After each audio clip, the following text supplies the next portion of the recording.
Ay, ma'am, good morning. Po. Ito welcome natin yung taga Cavite po kayo. Yes po.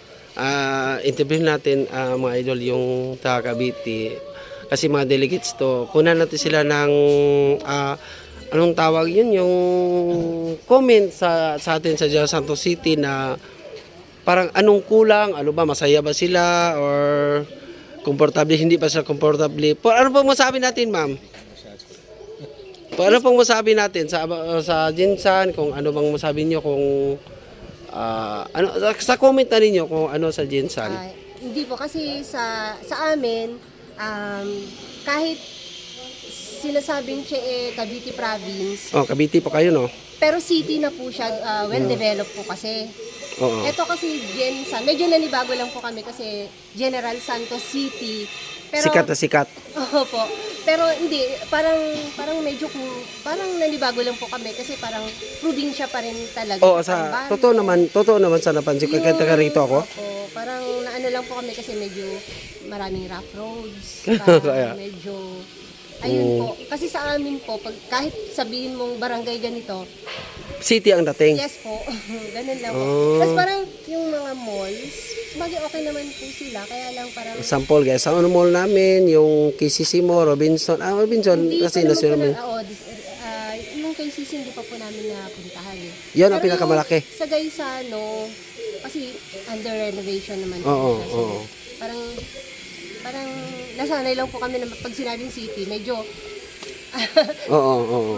maganda ganon. Oh, maganda talaga. Pero yung overall naman po, yung mga tao, very hospitality naman po. Yung hospitality ng mga tao dito, mababait. Tapos yung mga foods, masarap, saka mura.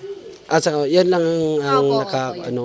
Pero tama naman yung ano, kahit ako tayo Jinsan makikita ko naman na parang sa atin yung sabi ni Ma'am kanina, yung kasama mo, napabayaan na ang Jinsan. Iwan ko sana marinig ng makita ni hindi naman masisisi si Mayora.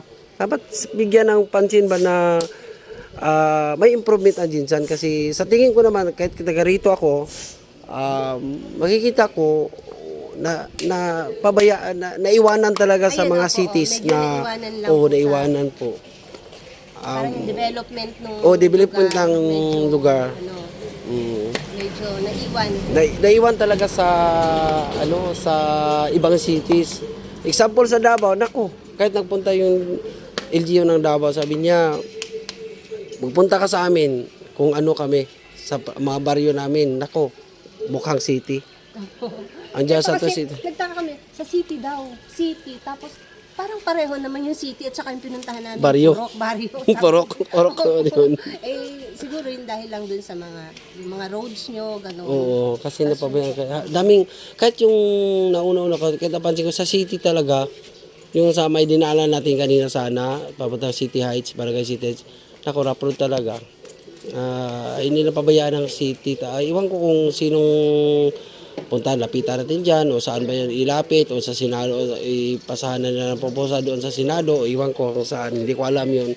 Sana i-suggest naman ni ma'am na, comment ni ma'am na ganun, napapansin niya sa dito sa Santos, para hindi tayo mapahiya, yung wow Jinsan natin, yan lang masabi po bilang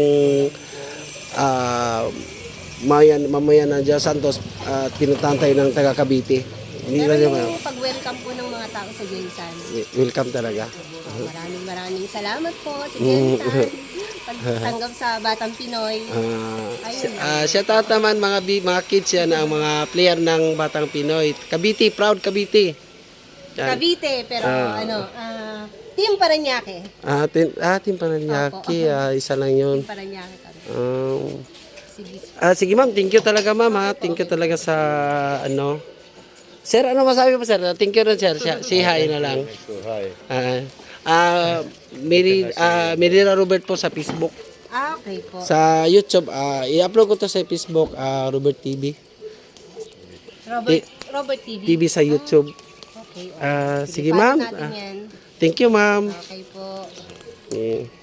Sabi sa taga Cavite po, ito sa atin napapansin na sa Jinsan, napabayaan daw raw ng cities. Sa ibang cities nalulugi po tayo kasi tinan mo rough road na daan. Parang cities natin, parang baryo din. Pasensyahan na po sa taga Diyan Santos. Ito yung sabi ng delegate sa taga Cavite, Team Paranaque yun. Ayan sabi nila, ito na tayo na napabayaan ng iwan ko sa Dion na Diyan kasi hindi napapansin na rapro tayo. Para lang ang napapahiya din tayo.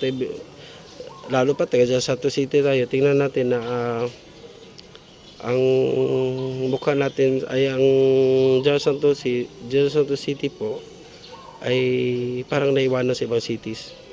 Yun na po masabi ni ma'am. Thank you for watching. Places that I go inside my head, try to replace the memories with silhouettes, but I know things only heal with time.